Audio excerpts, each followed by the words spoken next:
नमस्कार दोस्तों, कैसे हो आप सभी लोग। मैं आपके अपने यूट्यूब चैनल ITI विजन पर आपका हार्दिक स्वागत और अभिनंदन करता हूं। तो डियर स्टूडेंट्स, मैं ये बहुत ही बढ़िया क्वेश्चन सीरीज लेकर आया हूं। ये TPP नंबर 3 होने वाली है। जी हाँ, ये ITI इलेक्ट्रिशियन थ्योरी जो कि सेकेंड ईयर का तीसरा DPP है, जो मैं बहुत ही महत्वपूर्ण सेट है स्टूडेंट्स। इस सेट को आप लगाइए और ये भी set student previous year question के आधारित है।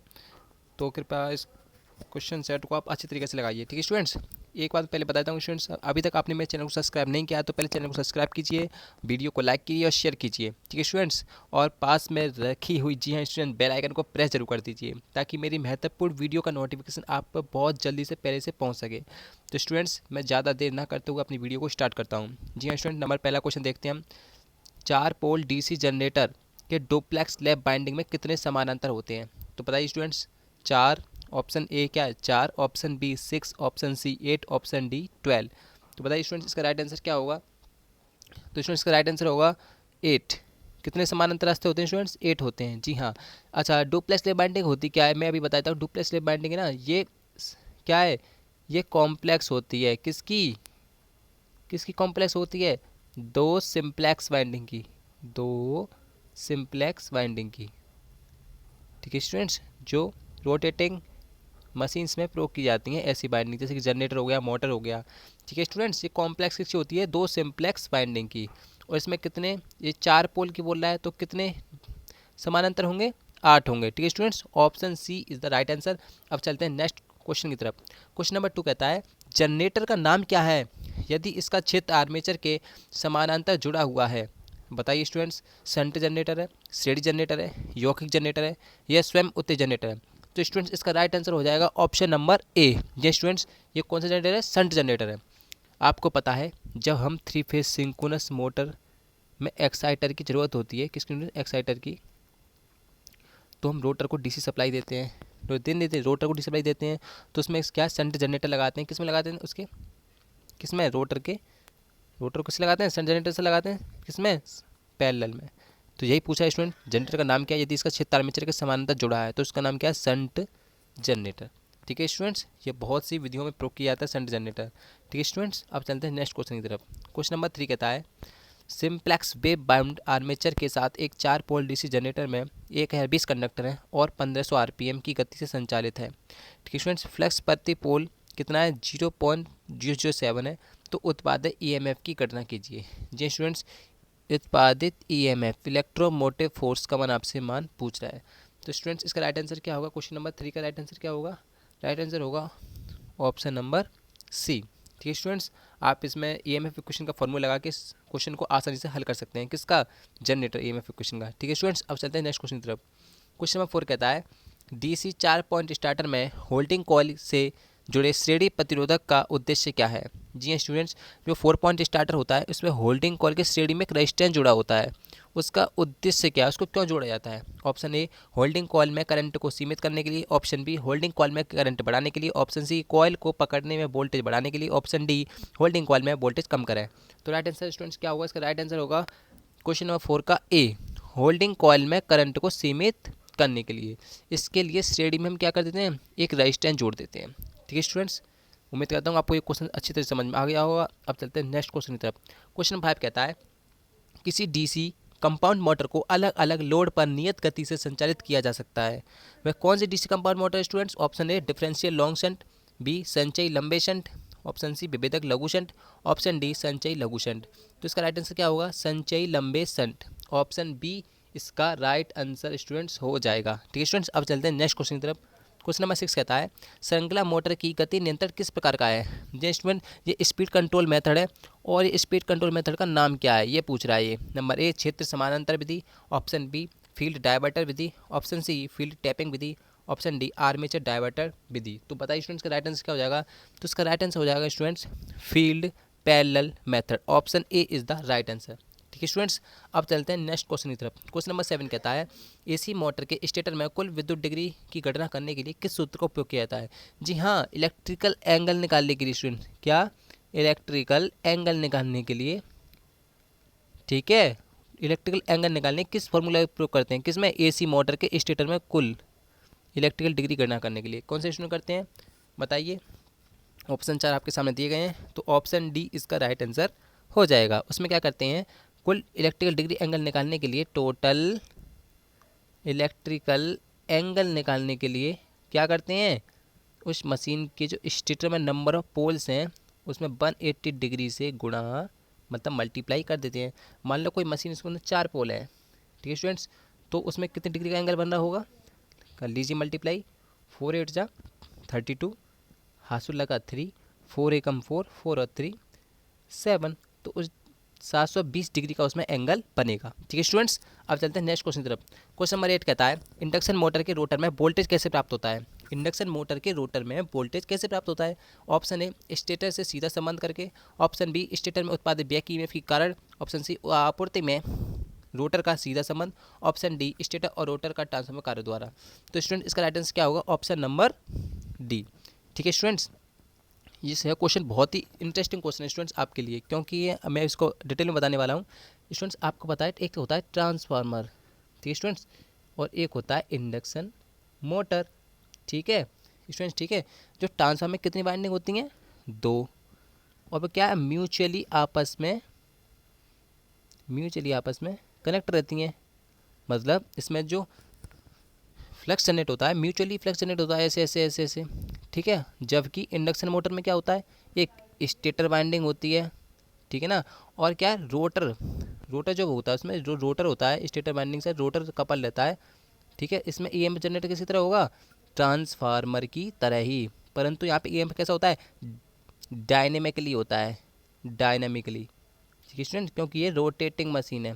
इसमें सेकेंडरी वाइंडिंग क्या होती है स्टूडेंट, ट्रांसफार्मर में स्टैटिक होती है, मतलब स्थिर रहती है, और इसकी सेकेंडरी वाइंडिंग यानी रोटर, ये क्या है, घूमती है, इसलिए इसमें डायनेमिक की ईएफ में जनरेट होता है, इसमें स्टैटिक में जनरेट होता है।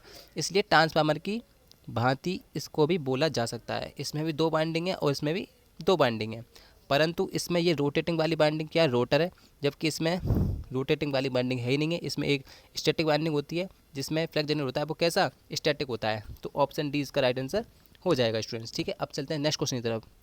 क्वेश्चन नंबर 9 कहता है, यदि 3 फेज इंडक्शन मोटर की रोटर सिंक्रोनस गति को प्राप्त कर लेती है तो रोटर का क्या होता है। ठीक है स्टूडेंट्स, एक बार रिपीट कर देता हूँ क्वेश्चन। यदि 3 फेज इंडक्शन मोटर की रोटर तुल्यकालिक गति को प्राप्त कर लेता है तो रोटर का क्या होता है। जी स्टूडेंट्स, ऑप्शन ए, रोटर की गति कम हो जाती है। ऑप्शन बी, रोटर की गति बढ़ जाती है। ऑप्शन सी, रोटर की गति समान हो जाती है। ऑप्शन डी, रोटर बाद क्षतिग्रस्त हो जाता है। तो स्टूडेंट्स पहले मैं इसका राइट आंसर बता देता हूँ। इसका राइट आंसर होगा ऑप्शन नंबर डी, रोटर क्षतिग्रस्त हो जाता है। जो रोटर की जो बार्स होती है ना, छड़ें होती हैं, वो क्षतिग्रस्त हो जाती हैं स्टूडेंट्स। क्यों क्षतिग्रस्त हो जाती हैं, आपको पता है 3 फेज इंडक्शन मोटर में रोटर का काम क्या होता है, रोटर पर क्या काम होता है। एक मुझे एक बात बताइए, 3 फेज इंडक्शन मोटर में 2 सप्लाई दी जाती हैं, ठीक है। एक तो स्टेटर को, इसको स्टेटर को, ठीक है, इसको क्या दी जाती है, 3 फेज सप्लाई, ठीक है। और जबकि रोटर होता है ना, रोटर के स्लिप रिंग से क्या होती हैं, डीसी शंट जनरेटर जुड़ा रहता है, डीसी शंट जनरेटर जुड़ा रहता है। वो क्या करता है, इसको पल्स देता है, पल्स की फॉर्म में वोल्टेज प्रोवाइड कराता है, ठीक है स्टूडेंट्स। और जो कि इसको हम क्या कहते हैं, एक्साइटर बोलते हैं, डीसी जनरेटर को एक्साइटर, ठीक है स्टूडेंट्स। 3 फेज इंडक्शन मोटर में इसको क्या बोला जाता है, एक्साइटर बोला जाता है, डीसी शंट जनरेटर को। अब मुझे एक बात बता लो, जब रोटर ही सिंक्रोनस स्पीड प्राप्त कर लेगा तो भाई ये बताइए, रोटर बहुत स्पीड सिंक्रोनस स्पीड प्राप्त कर लेगा और जबकि म्यूचुअली वर्क हो नहीं रहा है, तो ये बताइए रोटर क्या क्षतिग्रस्त नहीं होगा, आसानी से क्षतिग्रस्त होगा। ठीक है स्टूडेंट्स, रोटर क्षतिग्रस्त हो जाएगा। ठीक है, अब चलते हैं नेक्स्ट क्वेश्चन, क्योंकि इसकी रोटर्स की बार होती है ना, वो क्या डैमेज हो जाएंगी, अपनी सिंक्रोनस स्पीड पकड़ लेंगी। तो ठीक है स्टूडेंट्स, अब चलते हैं नेक्स्ट क्वेश्चन की तरफ। क्वेश्चन नंबर 10 देखते हैं स्टूडेंट्स। क्वेश्चन नंबर 10 क्या कहता है, क्वेश्चन नंबर 10 कहता है, फैराडे के विद्युत चुम्बकीय प्रेरण के नियम के अनुसार ये किस प्रकार की मोटर है। जी स्टूडेंट्स, इसका मोटर का नाम पूछता है, यूनिवर्सल मोटर है, स्थायी संधारित्र मोटर है। Option C, capacitor start induction run motor है। Option D, capacitor run motor है। तो बताइए स्टूडेंट्स, क्वेश्चन नंबर 10 का राइट आंसर क्या होगा। ऑप्शन नंबर 10 का राइट आंसर होगा option number D, capacitor start capacitor run motor है इसका नाम। स्टूडेंट्स देख लीजिए, इस मोटर में कितने कैपेसिटर हैं, 2 कैपेसिटर हैं, एक C1 है और एक C2 है। ठीक है स्टूडेंट्स, तो इसका राइट आंसर क्या होगा, देखो ऑप्शन में ये capacitor start capacitor run motor. ठीक है स्टूडेंट्स, ध्यान रखना, ऑप्शन डी इसका राइट आंसर हो जाएगा। क्वेश्चन नंबर अब करते हैं 11 की तरफ। 11 क्या कहता है, एक आच्छादित पोल पंखा मोटर में स्टार्टिंग टॉर्क का उत्पादन कैसे करें। जी हाँ स्टूडेंट, ये शेडेड पोल फैन मोटर है, शेडेड पोल मोर मोटर है। ठीक है, इसमें स्टार्टिंग टॉर्क का उत्पादन कैसे करेंगे? ऑप्शन ए ध्रुव पर छल्ले का उपयोग करके, ऑप्शन बी घुमावदार सर्किट पर संधारित्र का उपयोग करना, ऑप्शन सी स्विच द्वारा केज रोटर वाइंडिंग को बदलना, ऑप्शन डी स्विच द्वारा फील्ड कॉइल वाइंडिंग को इंटरचेंज करना। तो इसका राइट आंसर क्या हो जाएगा स्टूडेंट्स? इसका राइट आंसर हो जाएगा ऑप्शन नंबर ए, ध्रुव पर छल्ले का उपयोग करना। जो पोल है ना, पोल पे हम क्या करते हैं, रिंग्स का प्रयोग कर देंगे, जिससे क्या उस पर जो स्टार्टिंग टॉर्क है ना उसको आप बढ़ा सकते हो, उसका उत्पादन भी कर सकते हो स्टूडेंट्स। ठीक है, क्वेश्चन नंबर 11 का राइट आंसर क्या हो जाएगा? ऑप्शन नंबर ए। अब चलते हैं नेक्स्ट क्वेश्चन तरफ। क्वेश्चन नंबर 12 कहता है अल्टरनेटर के रोटर को डीसी प्रदान करने वाले उपकरण का नाम क्या है? अभी स्टूडेंट्स मैंने बताया था, अल्टरनेटर हो गया, सिंक्रोनस मोटर हो गया उस, ठीक है ना, 3 फेज सिंक्रोनस मोटर हो गया, उस हम डी सप्लाई देते हैं रोटर को, उसको क्या बोलते हैं? एक्साइटर। क्या बोलते हैं? एक्साइटर। और एक्साइटर क्या होगा? वो क्या होगा? डीसी शंट जनरेटर होगा, डीसी शंट जनरेटर होगा। ठीक है स्टूडेंट्स, जिसे एक्साइटर के रूप में प्रयोग कर लेते हैं किसमें? 3 फेज सिंक्रोनस मोटर में, और किसमें? अल्टरनेटर में। ठीक है डियर स्टूडेंट्स, अब चलते हैं नेक्स्ट क्वेश्चन की तरफ। क्वेश्चन नंबर 13 कहता है सत्य तालिका किस लॉजिक गेट की है? तो बताइए स्टूडेंट्स, मुझे एक बात बताइए, यदि मैं जीरो का मल्टीप्लाई जीरो में कर दूं, मतलब ए का गुणा बी में कर रहे हैं ना, तो यहाँ पे क्या लिख रहा है? ए बी, मतलब मल्टीप्लाई हो रहा है। ठीक है, वो भी कैसा? यहाँ पे ए बी मतलब डॉट में है। अब जीरो गुणा जीरो में करूँगा तो क्या आएगा? जीरो। एक का गुणा जीरो में करूँगा तो क्या आएगा? जीरो। जीरो का गुणा एक में करूँगा तो क्या आएगा? जीरो। एक का गुणा एक में करूँगा तो क्या आएगा? एक। अब ये किस गेट की प्रॉपर्टी होती है मल्टीप्लिकेशन वाली? वो होती है स्टूडेंट्स एंड गेट की। किसकी होती है? एंड गेट की। इसलिए सी इसका राइट आंसर हो जाएगा। अच्छा, और गेट की प्रॉपर्टी क्या होती है? सर और गेट की प्रॉपर्टी होती है जोड़ना, मतलब एडिशन करना। ठीक है स्टूडेंट्स, यदि मैं यहाँ ए और बी में जीरो को जोड़ दूँ तो क्या आएगा? Total zero. 1 और 0 को जोड़ूंगा तो क्या आएगा? जीरो। 0 1 को तो जोड़ूंगा तो क्या आएगा? क्या आएगा बताइए? 0 और 0 को जोड़ूंगा तो 0, और 0 1 को 1 आएगा यहाँ पे, और 1 और 0 को जोड़ूंगा तो क्या आएगा? 1 आएगा, और 1 और 1 को जोड़ूंगा तो क्या आएगा? 1 आएगा। ये किसकी प्रॉपर्टी होती है? 0 1 1 1, ये होती है और गेट की। ठीक है स्टूडेंट्स, आप इस टेबल से भी इसको समझ सकते हो। ठीक है स्टूडेंट्स, अब चलते हैं नेक्स्ट क्वेश्चन की तरफ। क्वेश्चन नंबर 14 कहता है CRO द्वारा किस मात्रा को मापा जाता है? जी हाँ स्टूडेंट्स, CRO पहले ये देखते हैं CRO होता क्या है। CRO इसकी फुल फॉर्म क्या होती है? इसकी फुल फॉर्म होती है कैथोड, कैथोड, R फॉर रे, और O फॉर ओसिलोस्कोप, ओसिलोस्कोप। ठीक है स्टूडेंट, कैथोड रे ओसिलोस्कोप। अच्छा, इससे हम क्या नापते हैं? CRO से, CRO से हम क्या नापते हैं?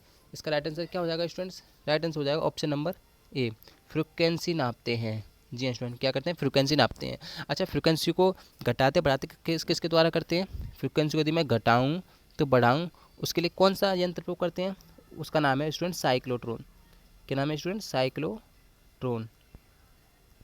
ठीक है स्टूडेंट, साइक्लोट्रॉन। ठीक है स्टूडेंट्स, अब रेजिस्टेंस को क्या नाम? रेजिस्टेंस को किसे नापते हैं? ओम मीटर से स्टूडेंट। ठीक है स्टूडेंट, किसे नापते हैं? ओम मीटर से। ठीक है स्टूडेंट्स, अब चलते हैं नेक्स्ट क्वेश्चन की तरफ। क्वेश्चन नंबर 15 कहता है एम्पलीफायर का प्रकार क्या है? मतलब ये एम्पलीफायर का नाम पूछ रहा है, कौन सा एम्पलीफायर है? तो ऑप्शन ए कहता है push pull amplifier, option B common base amplifier, option C emitter follower amplifier, option D common emitter amplifier. तो इसका राइट आंसर क्या हो जाएगा स्टूडेंट? ये है common emitter amplifier, common emitter amplifier. ठीक है स्टूडेंट्स, अब चलते हैं नेक्स्ट क्वेश्चन तरफ। क्वेश्चन नंबर 16 कहता है कौन सी मल्टी वाइब्रेटर आउटपुट से दोहरावदार पल्स पैदा किया जाता है? मतलब ऐसा कौन सा मल्टी वाइब्रेटर है जिसमें डबल क्या पल्स वेव पैदा की जाती है? Option A stable multivibrator, option B bistable multivibrator, option C one shot multivibrator, option D monostable multivibrator. तो इसका राइट आंसर स्टूडेंट्स क्या हो जाएगा? Option number A, stable multivibrator के द्वारा आप क्या कर सकते हो? डबल पल्स वेव पैदा कर सकती हो। ठीक है स्टूडेंट्स, इसका राइट आंसर क्या हो जाएगा? ऑप्शन नंबर ए। अब चलते हैं नेक्स्ट क्वेश्चन की तरफ। ठीक है स्टूडेंट्स, नेक्स्ट क्वेश्चन कहता है, क्वेश्चन नंबर 17 है ये, दोलक में एक फीडबैक नेटवर्क का उपयोग क्यों किया जाता है? जी हाँ, दोलक होता है, दोलक मतलब ऑक्सीलेटर में फीडबैक का प्रयोग किया जाता है। क्यों किया जाता है बताइए स्टूडेंट्स? आपको सर्किट दे रखा है। ऑप्शन ए शोर विरूपण को रद्द करने के लिए, ऑप्शन बी 60 डिग्री से फेज शिफ्ट करने के लिए, ऑप्शन सी सिग्नल को 180 डिग्री से फेज शिफ्ट करने के लिए, ऑप्शन डी दूसरे हार्मोनिक विरूपण को रद्द करने के लिए। तो बताइए स्टूडेंट राइट आंसर क्या हो जाएगा? इसका राइट आंसर हो जाएगा क्वेश्चन नंबर 17 का ऑप्शन नंबर सी, सिग्नल को 180 डिग्री से फेज शिफ्ट करने के लिए। इसके लिए हम क्या उपयोग करते हैं? स्टूडेंट फीडबैक प्रयोग करते हैं। क्या? फीडबैक। ठीक है, क्वेश्चन नंबर 18 देखते हैं। किस उपकरण में बहुत अधिक इनपुट प्रतिबाधा, कम शोर आउटपुट, अच्छा रेखिकता और कम अंतर इलेक्ट्रोड क्षमता है? Option A NPN transistor, option B PNP transistor, option C field effect transistor, option D unijunction transistor. तो ध्यान रखना स्टूडेंट्स, बहुत अच्छा मतलब बहुत अधिक क्या है इसमें? इनपुट है, बहुत अधिक इनपुट। ठीक है स्टूडेंट, बहुत अधिक इनपुट। और आगे क्या कह रहा है? और प्रतिबाधा मतलब एक्स, ये भी क्या है? अधिक। और क्या कह रहा है? कम शोर मतलब नो नॉइस, नो नॉइस। और क्या कह रहा है? अच्छी रैखिकता मतलब good linear, good linearity, good linearity. ठीक है स्टूडेंट्स। और कम अंतर इलेक्ट्रोड क्षमता मतलब इलेक्ट्रोड में क्या है? कम डिफरेंस है, मतलब बहुत ही कम अंतर पे लग रहे हैं। तो उसका नाम क्या है? वो ट्रांजिस्टर कौन सा स्टूडेंट्स? वो ट्रांजिस्टर का नाम है फील्ड इफेक्ट ट्रांजिस्टर। कौन से students? Field effect transistor students. ठीक है, अब चलते हैं नेक्स्ट क्वेश्चन तरफ। क्वेश्चन नंबर 19 कहता है औद्योगिक अनुप्रयोग में मोटर्स के अनुक्रमिक नियंत्रण की आवश्यकता क्यों है? ऑप्शन ए अधिक भार साझा करने के लिए, ऑप्शन बी बिजली की खपत को कम करने के लिए, ऑप्शन सी परिचालन लागत को कम करने के लिए, ऑप्शन डी ऑपरेशन की सटीकता को बढ़ाने के लिए। जी स्टूडेंट्स, औद्योगिक अनुप्रयोग मोटर की अनुक्रमिक नियंत्रण, अनुक्रमिक नियंत्रण के लिए मतलब सीक्वेंशियल कंट्रोल। क्या है स्टूडेंट्स? सीक्वेंशियल कंट्रोल मतलब सटीकता, जिससे आपको अच्छा कंट्रोल प्राप्त हो सकते हैं। इसकी आवश्यकता क्यों पड़ती है? तो इसका राइट आंसर हो जाएगा ऑप्शन नंबर डी। ठीक है स्टूडेंट, ऑपरेशन की सटीकता बढ़ाने के लिए सीक्वेंशियल कंट्रोल का प्रयोग किया जाता है। ठीक है स्टूडेंट्स, अब चलते हैं नेक्स्ट क्वेश्चन की तरफ। क्वेश्चन नंबर 19 होगा। क्वेश्चन नंबर 20 कहता है नियंत्रण पट के लेआउट को डिजाइन करते समय किस आवश्यक विशेषता पर विचार किया जाता है? ऑप्शन ए उचित प्रकार की सुरक्षा और मापन प्रणाली, ऑप्शन बी अंदर के क्षेत्र और सामने पैनल में रोशनी की इंगित करने की संख्या, ऑप्शन सी लेबलिंग और केबल हार्नेसिंग की उपयुक्त विधि, ऑप्शन डी कैबिनेट दरवाजे के बाहर लंबाई चौड़ाई और स्विंग क्षेत्र। तो इसका राइट आंसर क्या हो जाएगा? क्वेश्चन नंबर 20 का राइट आंसर होगा ऑप्शन नंबर डी, कैबिनेट दरवाजे के बाहर लंबाई चौड़ाई और स्विंग क्षेत्र के लिए। ठीक स्टूडेंट्स, नियंत्रण पट के लेआउट को डिजाइन करते समय आवश्यक विषय के विचार किया जाता है। तो इसका राइट आंसर हो जाएगा ऑप्शन नंबर डी, कैबिनेट दरवाजे के बाहर लंबाई चौड़ाई और स्विंग क्षेत्र के लिए। अब चलते हैं नेक्स्ट क्वेश्चन की तरफ। क्वेश्चन नंबर 21 कहता है एसी ड्राइव में बेसिक ऑपरेशन पैनल मतलब बीओपी, बीओपी में एलईडी का उद्देश्य क्या है? मतलब एलईडी, एलईडी फॉर्म क्या होती है? Light, L for light, E for emitting और डी फॉर डायोड। ठीक स्टूडेंट्स, का उद्देश्य क्या है? ऑप्शन ए ड्राइव की स्थिति को संकेत देता है, ऑप्शन बी इसी ड्राइव के पैरामीटर की निगरानी करता है, ऑप्शन सी पढ़ने में प्रदर्शन त्रुटि इंगित करता है, ऑप्शन डी बीओपी के गलत संयोजन के संकेत देता है। तो इसका राइट आंसर क्या हो जाएगा? ऑप्शन नंबर बी, ऐसी ड्राइव की पैरामीटर की निगरानी करता है। ठीक है स्टूडेंट्स, क्या एलसीडी का उद्देश्य क्या है? स्टूडेंट यहाँ पे एलसीडी बोल रहा है ना कि एलईडी, तो स्टूडेंट ध्यान रखना एलसीडी इसकी फॉर्म क्या होती है? Liquid, liquid crystal display.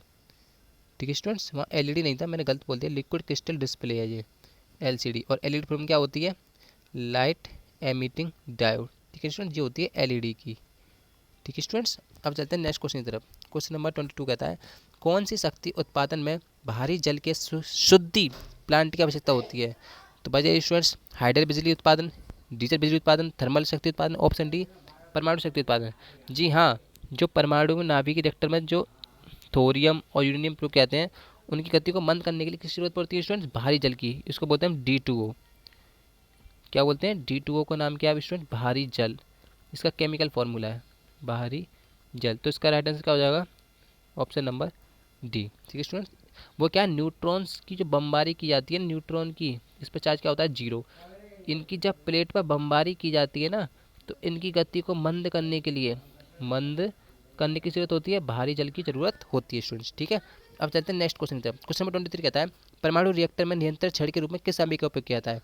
तो नियंत्रण मतलब कंट्रोलिंग रॉड के लिए। क्या स्टूडेंट्स? कंट्रोलिंग रॉड के रूप में किसका प्रयोग किया जाता है स्टूडेंट्स? वो क्या होता है? कैडमियम का प्रयोग किया जाता है। ठीक है स्टूडेंट, थोरियम क्या होता है? थोरियम ये क्या है? ये परमाणु नाभिक रिएक्टर में जो बमबारी की जाती है, थोरियम के विखंडन के लिए न्यूट्रॉन्स की बमबारी की जाती है। ठीक है ना, थोरियम हुआ, यूरेनियम हुआ, ये बहुत ज़रूरत होते हैं नाभिकीय रिएक्टर में, इनकी बहुत ज़रूरत पड़ती है। ठीक है स्टूडेंट्स। और इसलिए इसकी परिचालन लागत और फिक्स कॉस्ट बहुत ही हाई रह जाती है। ठीक है ना। और भारत में सबसे ज़्यादा जो रिएक्टर है ना, वो कौन से student? Thermal power reactor, thermal power जो स्टेशन है, थर्मल पावर स्टेशन, ये भारत में सबसे ज़्यादा है स्टूडेंट्स, ध्यान रखना इस पॉइंट को। ठीक है ना। और ये ग्रेफाइट क्या है? ये कार्बन का पररूप होता है। टंगस्टन क्या है? ये बल्ब में प्रयोग किया जाने वाला एक युक्ति है। ठीक है स्टूडेंट। टंगस्टन ये एक वायर होता है, बहुत ही महीन वायर होता है, इसमें स्प्रिंग नुमा ये वायर होता है, जो सबसे ज़्यादा कहाँ पाया जाता है स्टूडेंट्स? ये राजस्थान में पाया जाता है। कहाँ पे? राजस्थान में। क्या? टंगस्टन। ठीक है स्टूडेंट्स। अब चलते हैं नेक्स्ट क्वेश्चन की तरफ। क्वेश्चन नंबर 24 कहता है हाई टेंशन ओवरहेड लाइनों के अंतिम सिरों पर किस प्रकार के लाइन इंसुलेटर का उपयोग किया जाता है? Number A pin insulator, option B disc insulator, option C stay insulator, option D post insulator. तो इसका राइट आंसर क्या हो जाएगा स्टूडेंट्स? Disc insulator. आपने देखा होगा खेतों में बहुत ही बड़े बड़े टावर लगे होते हैं, वहाँ पे इंसुलेटर कौन से होते हैं? लड़ीनुमा होते हैं। और उनमें क्या है? डिस्क, वो डिस्क टाइप के होते हैं। और ये डिस्क क्या होती है? 32 डिस्क हो सकती है, बहुत ही हाई डिस्क रहती हैं। आप इनकी संख्या गिन के देखना कभी, 32, 64 डिस्क तक की ये क्या है? वायर को सहन करते हैं। ठीक है स्टूडेंट्स। और ध्यान रखना पिन इंसुलेटर 11 से 33 के बी तक के लिए प्रयोग कर लिए जाते हैं, पिन इंसुलेटर का प्रयोग। ठीक है स्टूडेंट्स। अब चलते हैं नेक्स्ट क्वेश्चन की तरफ। क्वेश्चन नंबर 25 कहता है सर्किट ब्रेकर में इस्तेमाल की जाने वाली ट्रिप कॉइल का उद्देश्य क्या है? जी हाँ, जो सर्किट ब्रेकर होते हैं सीबी, इसको क्या कहते हैं? Circuit breaker. ठीक है। जो आपके कहाँ प्रयोग किए जाते हैं? सब स्टेशन पे और घरेलू युक्तियों में इनके लगाए जाते हैं। सी घरेलू युक्तियों में इसका नाम क्या हो जाता है? एमसीबी हो जाता है, मिनिएचर मिनिएचर सर्किट ब्रेकर। ठीक है स्टूडेंट्स।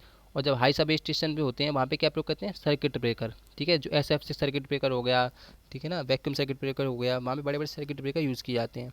अब ये कह रहा है सर्किट ब्रेकर में इस्तेमाल की जाने वाली ट्रिप कॉल का उद्देश्य क्या है? जी, वहाँ पे एक सर्किट ब्रेकर में क्या है? ट्रिप कॉल लगी होती है, सर्किट को क्या करती है? ट्रिप कर देती है। ठीक है। वोल्टेज को ऑफ कर देती है, ऑन कर देती है। ठीक है स्टूडेंट्स। तो उनका ऑब्जेक्ट क्या है? उनका इतना उद्देश्य क्या है जो इनको प्रयोग करते हैं? ऑप्शन आसान कामकाज, ऑप्शन बी रिमोट ऑपरेशन, सटीक ऑपरेशन, ऑप्शन डी आपातकालीन ऑपरेशन। तो इसका राइट आंसर क्या हो जाएगा? Option number B. जी हाँ, remote operation. Remote operation circuit breaker में इस्तेमाल किया ट्रिप कॉल है ना, उद्देश्य क्या है? रिमोट ऑपरेशन से ऑपरेट होती हैं। किससे स्टूडेंट्स? रिमोट ऑपरेशन से। आपने देखा होगा आजकल वर्तमान युग में कौन सा सबसे अच्छा सर्किट ब्रेकर है? तो स्टूडेंट उसका नाम है वैक्यूम और SF6 और वैक्यूम। ये भारत में सबसे ज़्यादा वैसे प्रयोग किए जा रहे हैं सर्किट ब्रेकर, और सबसे अच्छा सर्किट ब्रेकर भी है स्टूडेंट्स। उसके बाद आपका ऑयल आ जाता है, ऑयल सर्किट ब्रेकर। ठीक है। उसके बाद क्या आता है आपका चौथे नंबर पे? Air blast circuit breaker. ठीक है स्टूडेंट्स। ये सब इस टाइम सबसे ज़्यादा प्रयोग किया जाता है सर्किट ब्रेकर। तो ठीक है स्टूडेंट्स, आज की यही क्वेश्चन सीरीज यहीं समाप्त होती है। उम्मीद करता हूँ आपके क्वेश्चन बहुत ही अच्छे लगे होंगे और समझ में आए होंगे। ठीक है स्टूडेंट्स, ऐसे अगला पार्ट हम टुमारो लेके आएंगे, और मैं उम्मीद करता हूँ आपको ये सारे क्वेश्चन अच्छे तरीके से समझ में भी आ गए होंगे। ठीक है स्टूडेंट्स। तो आज के लिए हम इतना करते हैं, और इस वीडियो को शेयर कीजिए, सब्सक्राइब, मेरे चैनल को सब्सक्राइब भी कीजिए, और बेल आइकन को प्रेस कीजिए, ताकि आपको रोज़ पर डे एक एक दो दो वीडियो में दे सकूँ। ठीक है ना। और ये एग्ज़ाम की दृष्टि से बहुत ही महत्वपूर्ण है, बहुत ही महत्वपूर्ण है, क्योंकि एग्ज़ाम में यही क्वेश्चन ज़्यादा पूछे जा रहे हैं। और ये रिपीटेड क्वेश्चन करा रहा हूँ स्टूडेंट्स में, ये सीबीटी एग्जाम में रिपीटेड क्वेश्चन करा रहा हूँ, और ये एग्ज़ाम में पूछे जाएंगे। एक बार विश्वास कीजिए, इन क्वेश्चन को ढंग से प्रैक्टिस कीजिए, फिर मुझे रिव्यू देना है स्टूडेंट्स। ठीक है। आज के लिए स्टूडेंट्स इतना ही करते हैं। ठीक है स्टूडेंट्स, आज के लिए इतना ही करते हैं। मिलते हैं कल नेक्स्ट वीडियो में। ओके स्टूडेंट्स, मिलते हैं नेक्स्ट अगली वीडियो में। Bye bye.